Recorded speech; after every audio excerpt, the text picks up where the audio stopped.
Hello, good afternoon. I am Dr. Vikas Subedi, interventional cardiologist, presently working in Gautam Buddha International Cardiac Hospital, Nepal. I studied from USTC Bangladesh, undergraduate study of MBBS, and I did postgraduate from BSMU, Bangladesh. Today we'll be discussing about the ECG, the topic very important not only for the cardiologist. This topic is also important for even for the third year MBBS students, fourth year final year students, as well as specialties of all the departments. Today we'll be discussing this ECG on behalf of the BD physician. This is a BD physician group. I have prepared this lecture for all BD physicians.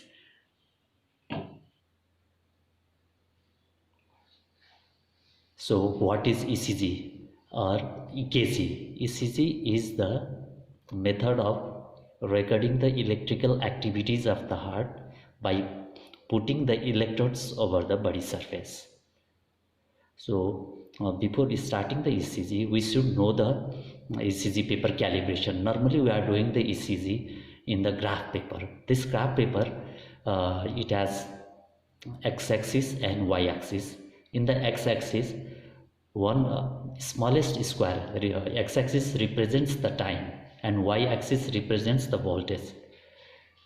One smallest square is 0.04 second in the x-axis, that is time, and in the y-axis voltage is, that is electrical activity, that is one smallest square represents 0.1 millivolt. The normal ECG contains, it shows some waves, some intervals and some segments. So namely P wave, QRS complex, T wave, in the interval PR interval, QT interval, and in the segment we will be discussing on ST segment. So where the electrical activity of the heart starts or where it happens in the heart.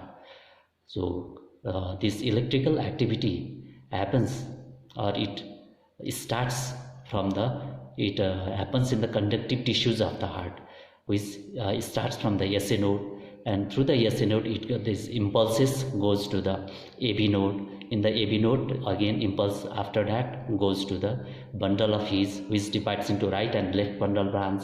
Left bundle branch again divides into anterior bundle branch and posterior bundle branch. We are recording the electrical activity of the heart by putting the electrodes, and that is ECG leads. Standard leads are 12 in the number, and which are again divided into limb leads and chest leads. Limb leads are 6 in all, that is lead 1, 2, 3, AVR, AVL, AVF, and chest leads are noted as P1 to P6 or C1 to C6. Limb leads can be either bipolar, that is lead 1, 2, 3, or augmented, that is AVR, AVF and AVL. Chest leads, they look the heart from the horizontal plane. B1 and B2 look at the heart from the right side of the heart. B3 and B4 look at the heart from interventricular septum. B5 and B6 look at the heart from the left side of the heart. Let's start some, now we'll be discussing, or we'll be starting with the waves. P wave. P wave, it represents atrial depolarization and atrial contraction. QRS complex, it represents ventricular depolarization. QRS complex actually begins in the bundle of His. And there is a distance, there is some interval between the P and beginning of the QRS complex. This interval, that is after the end of the P wave and before the beginning of the QRS complex, this is the time where the AV node slows the depolarization of the atria. This AV node connects the atria and ventricles electrically. and bundle of His divides into the, which I have already mentioned, it divides into left bundle branch and right bundle branch. Both the branches finally divides into Purkinje fibers. Ventricular depolarization means QRS complex. It is composed of, or it consists of Q wave, R wave and S wave. Q is the first downward wave of the complex. R wave is the first upward wave of the complex, and S wave is the downward wave preceded by an upward wave. And ST segment, which is shown in this figure, is the initial plateau phase of ventricular repolarization during action potential. T wave, it represents ventricular repolarization. This is normal ECG. ECG also shows the rhythm of the heart, that is called normal sinus rhythm. In normal sinus rhythm, there is P wave, and each of the P wave is followed by QRS complex. And QRS complex, it is usually regular, and in diseased condition, it is irregular. How to calculate the rate in the ECG? Normally, P wave rate is 60 to 100 beat per minute with less than 10% variation. That is also maybe normal. Rate is less than 60 is called the bradycardia, and rate more than 100 is called tachycardia. How to calculate it? There are two methods to calculate heart rate in the ECG. In the first figure, we have shown that in the first method, there is we have to calculate the heart rate by dividing 300 divided by the number of the RR interval in between the height of the R waves, two successive R waves. In this figure, there is 1, 2, 3, 4, 5. If there is 5, then it is heart rate is, if there is 5, heart rate is 65 square. If 300 divided by 5, that is 60. If there are 4 squares, then heart rate is 75. If there is 3 square in between the R wave, heart rate is 100. So we can calculate in that way. And another method is we can calculate heart rate by that is heart rate equals to 1500 divided by number of small boxes between the RR interval. We have to count the small boxes. Normally we say that height of the P wave. Now how does the normal P wave look like? Normal P wave look like it is dome shaped, and that is bell shaped.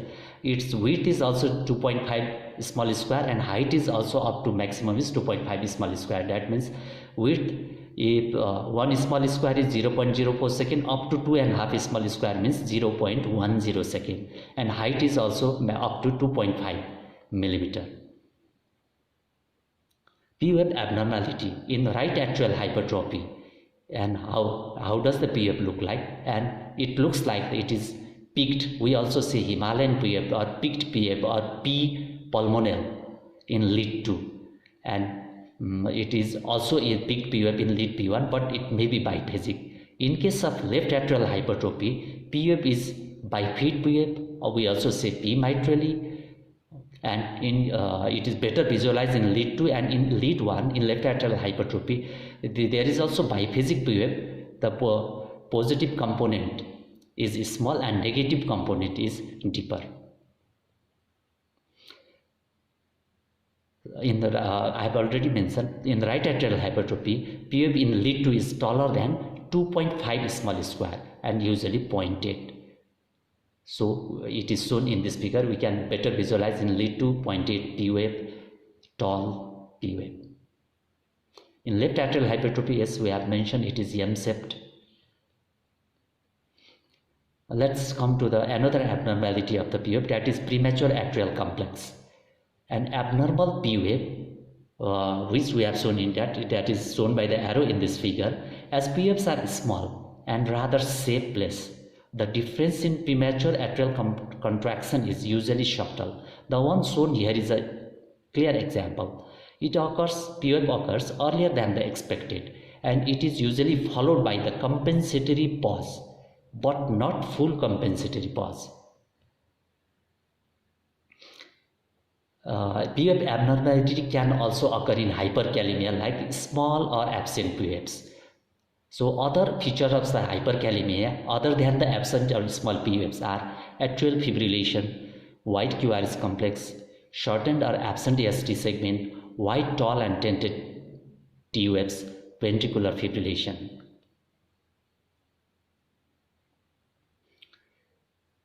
And PUF abnormality can occur in other arrhythmias like atrial flutter, atrial fibrillation, supraventricular tachycardia, multifocal atrial tachycardia. Let's come to the PR interval. Normal PR interval is 3 to 5 small squares, that is 0.12 second to 0.20 second. So if the PR interval is less than 0.20 second, that is called short PR interval, which commonly occurs in Wolff-Parkinson-White syndrome or LGL syndrome. And in Wolff-Parkinson-White syndrome, in addition to short PR interval, that is to say less than 3 small square, there is slot of stroke of the QRS indicating pre-excitation, that is delta wave, and QRS complex may be broken, and secondary ST wave changes may be there. Another cause of short PR interval is Lon-Gannon-Levin syndrome, that is LGL syndrome, in which there is short PR interval is there but there is no delta wave. Now, if PR interval is more than 0.20 second or more than 5 small square, that is called long PR interval, that occurs in the first degree heart block, which we'll again discuss later. Come to the QRS complex. Normal QRS duration complex duration of the QRS complex is less than 0.12 second, that is 3 small square. There should be no pathological QF. There should be no left or right ventricular hypertrophy normally. This axis, before going to the details of the QRS complex, let's come to the cardiac axis. Normally, usually we see the cardiac axis using the lead 1 and ABF. The axis can be assigned to one of the 4 quadrants at a glance. So both, if the both 1 and ABF, if the QRS complex is positive in both 1 and ABF, this is called normal QRS, normal axis of the QRS complex. Or if lead 1 is positive, QRS complex is positive in lead 1 and it is negative in lead 2, lead ABF, then that condition is called left axis deviation. So causes of left axis deviation are left anterior hemiblock, left ventricular hypertrophy, QFs of inferior myocardial infarction, artificial cardiac pacing, emphysema, hyperkalemia, WPW syndrome with right-sided accessory pathway, tricuspid atresia, ostium tripum AST, and injection of contrast into the left coronary angiography during cardiac catheterization. If both lead 1 and ABF are negative, those axis is in the northwest territories, that is also called the no man's land. It occurs in emphysema, hyperkalemia, lead transposition, artificial cardiac pacing, ventricular tachycardia. If QRS complex is negative in lead 1 and positive in ABF, this is called right axis deviation. The causes of right axis deviation are normal finding in case of children and tall, lean, thin patients. Right ventricular hypertrophy, chronic lung disease even without pulmonary hypertension, anterolateral myocardial infarction, left posterior hemiblock, pulmonary embolus, WPW syndrome with left-sided accessory pathway, atrial septal defect, and ventricular septal defect. Now come to the wide QRS complex. Wide QRS complex, it can occur in right bundle branch block, it can occur in left bundle branch block, it can occur in ventricular tachycardia, it can occur in ventricular fibrillation. So let's come to the right bundle branch block. Simply saying if there is M pattern in P1 or P2 and W pattern in P5 or P6, just to simply to memorize this condition, this is the ECG phase of the right bundle branch block. Or we say white QRS complex more than 120 millisecond, that is more than 3 small squares. Secondary R wave in lead P1, that is RSR pattern. And other features include slurred S wave in lateral leads and T wave changes in the septal leads. So this we have shown the M pattern in this RS pattern in B1. And secondary changes in, that is lateral lead, like lead 1. Another cause of white QRS complex is left bundle branch block. Just for easy recognition, there is M pattern in B5 and B6 and W pattern in B1 or B2, that is left bundle branch block. Here also the QRS complex is wide and M shape, that is R-R pattern occurs in B5 or B6. So here also we are showing M pattern in B5 and B6 and secondary changes in lead 1 and ABL. So hyperkalemia also can produce the white QRS complexes. What are the changes? We have also shown in the some previous slides, features of hyperkalemia: small or absent P wave, atrial fibrillation, white QRS complex, shortened or absent ST segment, white tall and tinted T waves, ventricular fibrillation. Now let's come to the low voltage ECG. Low voltage ECG means if the height of the R wave is less than 5 mm in the limb leads and less than 10 mm in the chest leads, that condition is called the low voltage QRS complex. Low voltage QRS complex can occur in the condition where there is disturbances in the electrical activity transmission from the heart surface to the ECG lead. There is disturbances in the electrical recording, which can occur commonly in the pericardial effusion and other causes like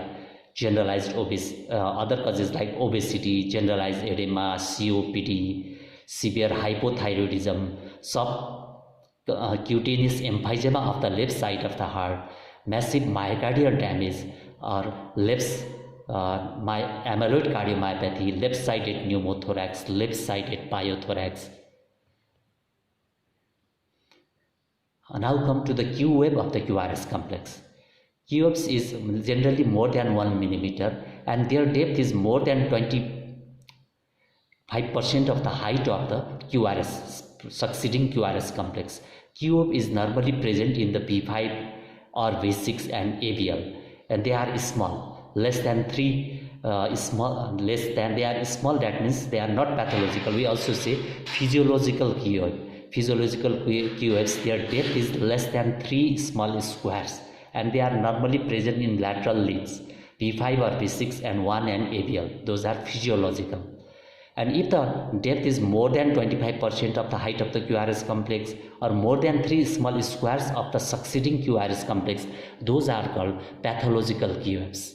So if the pathological Q waves are present in the inferior leads 2, 3 and ABF, they signify that is old inferior wall MI. If they are present in the B1 and B2 anteroseptal MI, B3 and B4 anteroapical MI, B5, B6, 1 ABL, that is lateral wall MI, and B1 and B2 and tall are not the Q wave in posterior. These are the figures of the pathological Q wave. Not all the MI develop the Q wave.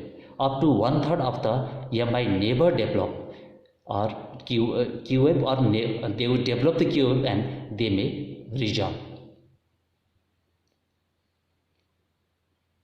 Right ventricular hypertrophy. In right ventricular hypertrophy, there is right axis deviation, deep S wave in the lateral leads, and there will be dominant R wave in the lead P1. In left ventricular hypertrophy, there are so many criteria to diagnose left ventricular hypertrophy. The commonest one is called Sokolov criteria, Sokolov-Lyon criteria. This is the commonly used criteria, and in this criteria, there is if the height of the S wave in B1 and R wave in P5 or P6, it is, if it is more than 35 millimeter, we say left ventricular hypertrophy. Other than the Sokolov criteria, there are other criteria like Cornell criteria, Framingham criteria to diagnose left ventricular hypertrophy. So this is in this figure. If we see the Sokolov line criteria, that is depth of the S wave in P5, P1 plus height of the R wave in P5 or P6. Here it is more than 35 millimeter. So we say there is left ventricular hypertrophy in this ECG. Now come to the QT interval. QT interval, this is the distance or interval from the beginning of the QRS up to the end of the T-wave. So this is QT interval. So, and in the QT interval, normally it is 9 to 11 small squares. 9 to 11, that is 0.36 second to 0.44 seconds. There is we can calculate the corrected QT by the formula QT divided by square root of RR interval. If QT interval is more than 11 small square, in that condition we say prolonged QT interval or long QT interval, which can occur in myocardial infarction, myocarditis, diffuse myocardial disease and hypocalcemia. But in case of hypercalcemia, QT interval is short, and hypothyroidism, subarachnoid hemorrhage, intracerebral hemorrhage, drugs like sotalol, amiodarone, and in some hereditary condition there is prolonged QT interval. Normal ST segment. Normal ST segment, it should be in the same level as isoelectric line. There should be no elevation, no depression. And ST segment may be elevated. ST segment elevation, it can be concave upward, it can be convex upward. Concave upward ST elevation occurs in acute pericarditis, or it can occur in early repolarization syndrome. And convex upward ST elevation may occur in acute myocardial infarction, left bundle branch block, vasospastic angina, ventricular aneurysm. In case of the convex upward ST elevation, according to the site of the ST elevation, we can say if it occurs in the 2-3 AVF, that is acute ST elevation in pherovallium. If it occurs on anterior wall V1 and V2, it may be anterior, V3, V4, septal, 1 AVL, V5, V6, that is lateral wall acute ST EMI.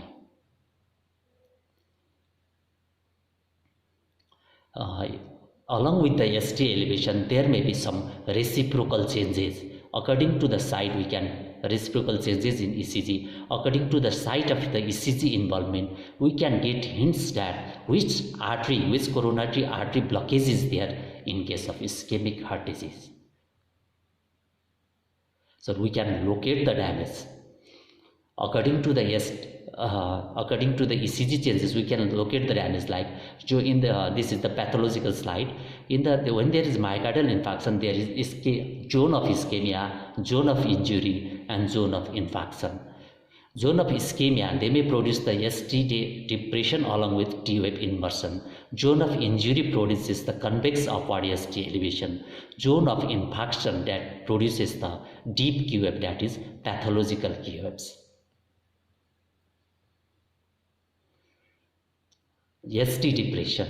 Now ST depression may be horizontal ST depression, downward sloping ST depression, or upward sloping ST depression. The common causes of ST depression includes myocardial ischemia, digoxin effect, ventricular hypertrophy, acute posterior MI, pulmonary embolus, left bundle branch block.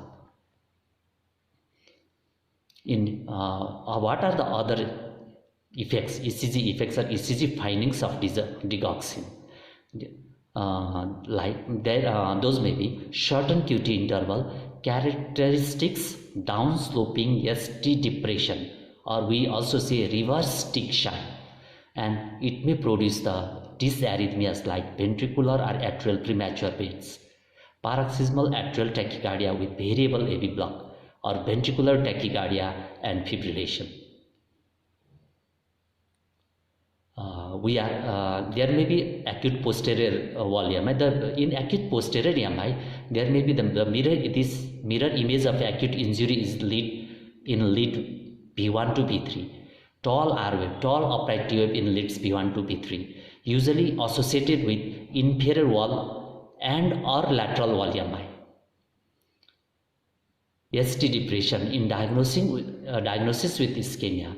We're looking for the ST depression at least 1 millimeter should be ST depression, and I have already told it may be upsloping, it may be horizontal, it may be downsloping. Now come to the TWAVEs. TWAVEs, physiologically, TWAVE is the representation of the repolarization of the ventricles. TWAVE may be tall TWAVE due to hyperkalemia or hyperacute MI or left bundle branch block, or TWAVE may be small, flattened or inverted TWAVE. The common causes, there are so many causes of the small, flat or inverted TWAVEs, but the common causes are, it may be due to ischemia, it may be due to in the young age group, pediatric population up to the age 14, or it may be due to hyperventilation, anxiety, left ventricular hypertrophy, drugs, pericarditis, intraventricular conduction delay like RBBB, electrolyte disturbances like hypokalemia. The most important thing to consider is inverted TFCs it may be associated with ischemia. Now we'll be discussing with common arrhythmias. Arrhythmias we will discuss according to the location of the conductive tissues. If there is in the disturbance in the SA node, the arrhythmia there may be bradyarrhythmia like sinus bradycardia or sick sinus syndrome. There may be tachyarrhythmia like sinus tachycardia. In the atria, there may be tachyarrhythmias like atrial premature beats, atrial flutter, atrial fibrillation, paroxysmal supraventricular tachycardia, multifocal atrial tachycardia. AV nodal abnormalities may produce the conduction blocks like first degree, second degree or third degree AV blocks or junctional escape rhythm. In the ventricles, disturbances in the ventricles can produce the bradyarrhythmias like ventricular escape rhythm and tachyarrhythmias like ventricular premature contractions, or we also say premature ventricular beats, or ventricular tachycardia, torsades de pointes, ventricular fibrillation. Small flattened or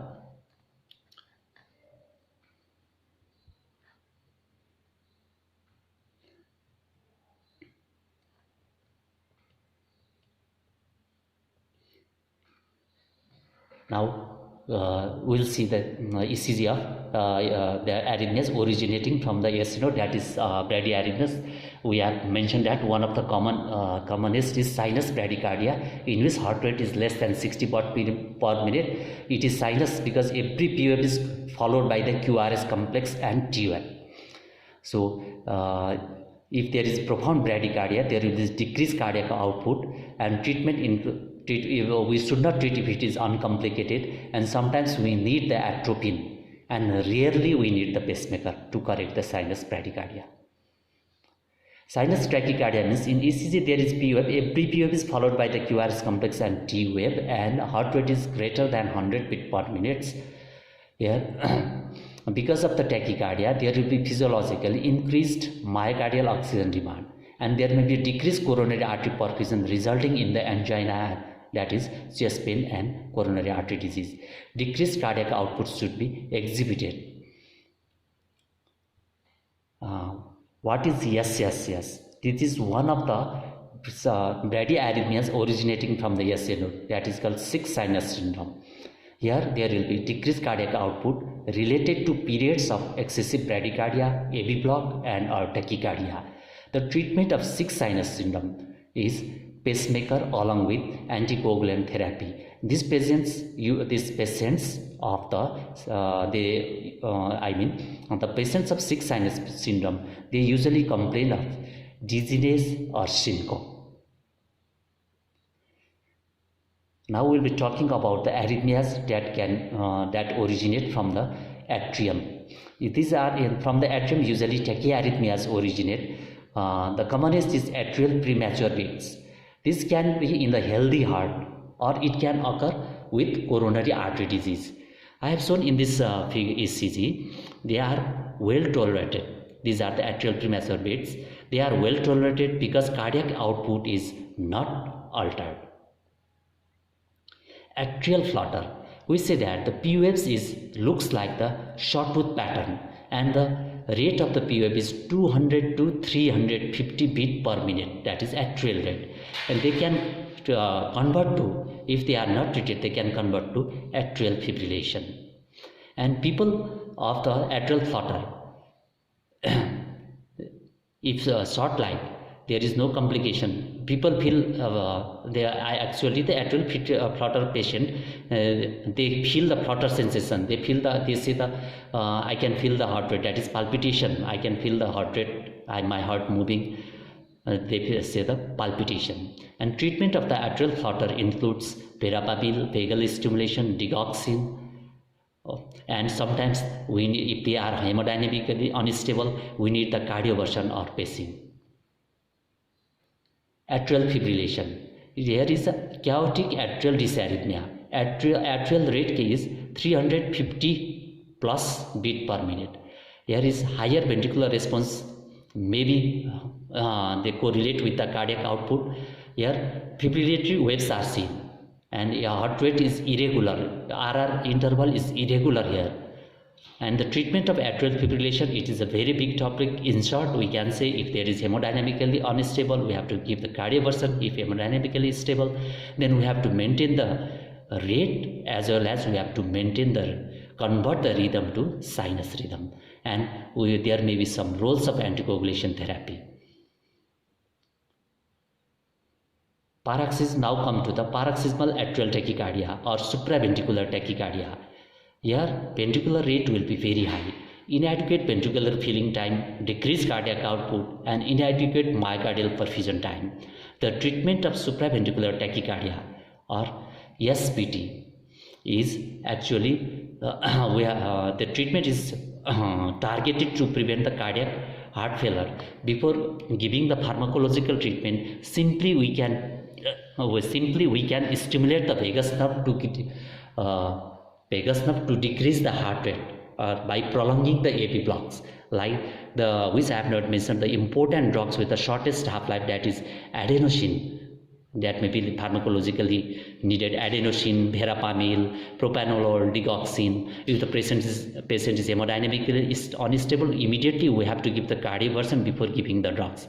The first treatment is vagal maneuver, like Valsalva maneuver, washing the face with the ice cold water, and drugs like adenosine, verapamil, propranolol. Multifocal atrial tachycardia, irregular rhythm with multiple, at least 3 waves, P wave morphologies in same lead with an irregular and usually rapid ventricular response. Pulmonary, it may occur in pulmonary disease, it may occur due to hypoxia.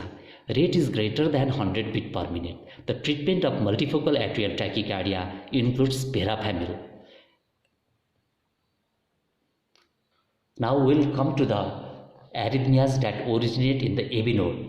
Those includes the first degree heart block, second degree heart block, which is again Mobis type 1, Mobis type 2, and third degree heart block, also called complete heart block. In the first degree heart block, there is PR interval is prolonged, that is more than 5 smallest square or more than 120 milliseconds.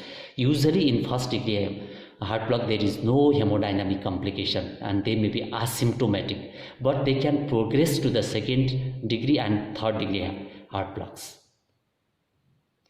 Second degree heart block, I have mentioned, it may be type 1 and type 2. Mobis type 1 is also called Wenckebach phenomenon. Here the PR interval is progressively lengthens with each beat and until it is completely blocked. If bradycardia should have decreased cardiac output, the treatment is, if there is bradycardia, we give the atropine and symptomatic treatment. Rarely it may progress to the higher blocks and rarely it may require pacemaker. Second degree AV block is called Mobis type 2 heart block. Here this second degree heart blocks occurs in large anterior wall EMI. Commonest cause is ischemic heart disease, anterior wall EMI.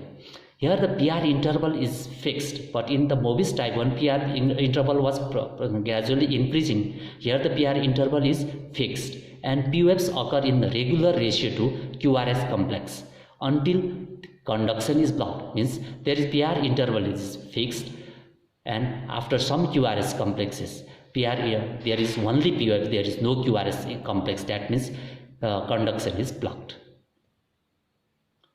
Symptoms of decreased cardiac output occurs with slow ventricular rate, and it could progress to complete heart block. Treatment is atropine, initially atropine, finally permanent pacemaker is required.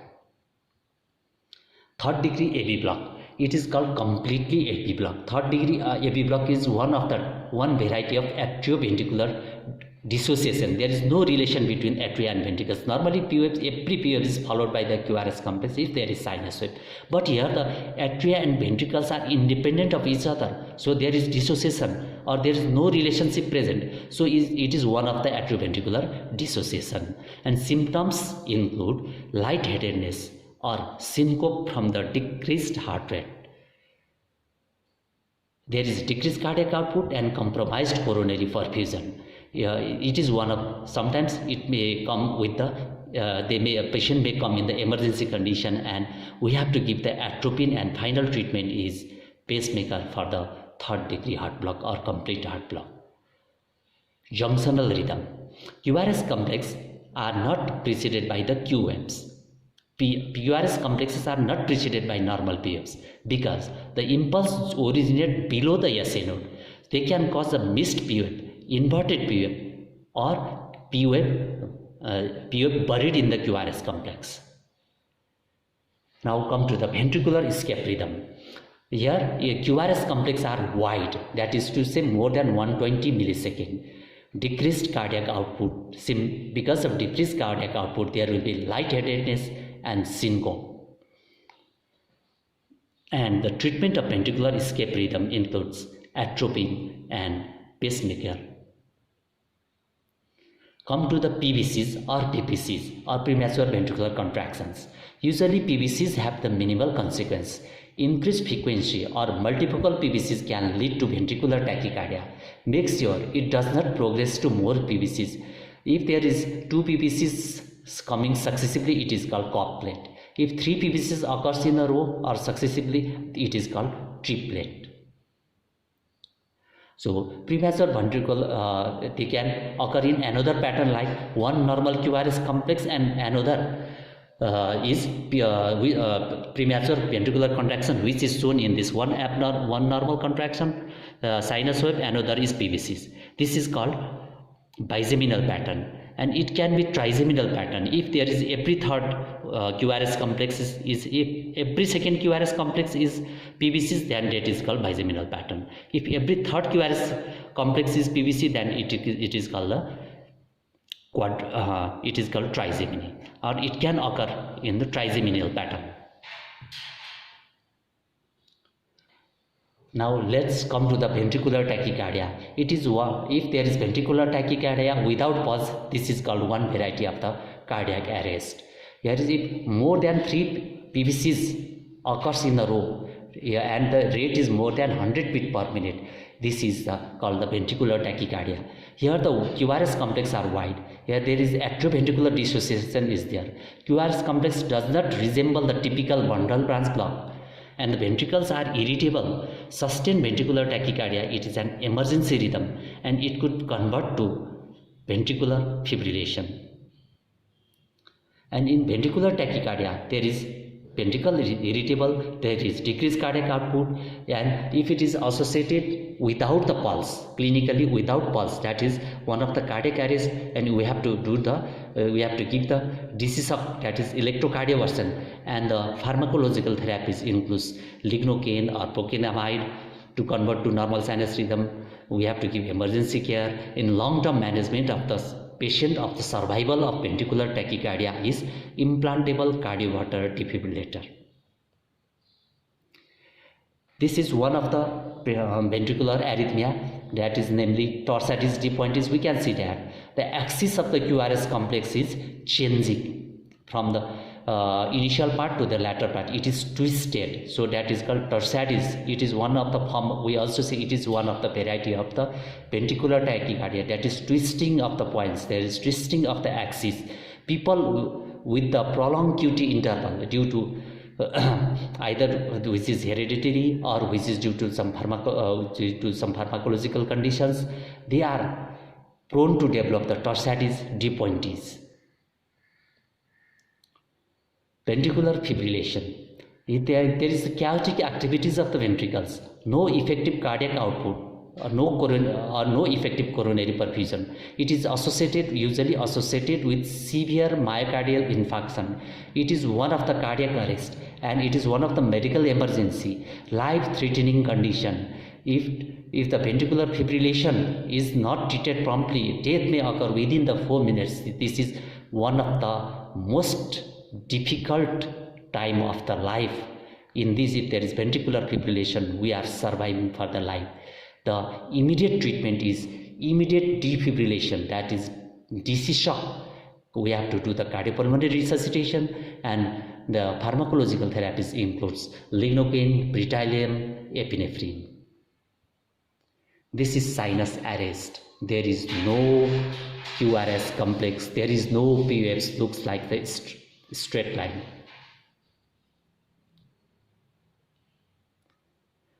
How to read ECG? So almost we have completed most of the topic. Now if we are asked to read the ECG, initially you see rhythm. Is there a POF before is QRS complex? If it is yes, it is sinus rhythm. If there is no POF before QRS complex, it may be AB junctional rhythm or heart block, or there may be ventricular arrhythmias. After the rhythm, then you count the rate, count the boxes. We have count the boxes. We can use caliper, we can use ruler. There are two methods to calculate the heart rate, which we have already mentioned in the initial part of our discussions.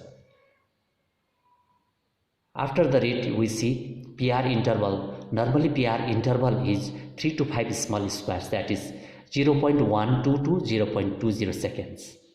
Then come to the QRS complex. QRS complex is usually narrow, that is to say skinny, that is 0.10 second or less. It may be broad, commonly in van der Waals block or in ventricular arrhythmias. See the ST segments. ST segments should be isoelectrical. Normally it may be elevated, it may be depressed. And come to the T-wave. T-wave may be upright, T-wave may be flat, or T-wave may be inverted. And we have to interpret whether the ECG is normal or abnormal, and is the rhythm, if it is abnormal, is there is any arrhythmias may be dangerous, in which the arrhythmia is dangerous, that is cardiac arrest. Cardiac arrest means ventricular tachycardia, ventricular fibrillations, electromechanical dissociations, or pulseless electrical activity. These are the cardiac arrest. Thank you all. This is in short the discussion about the ECG.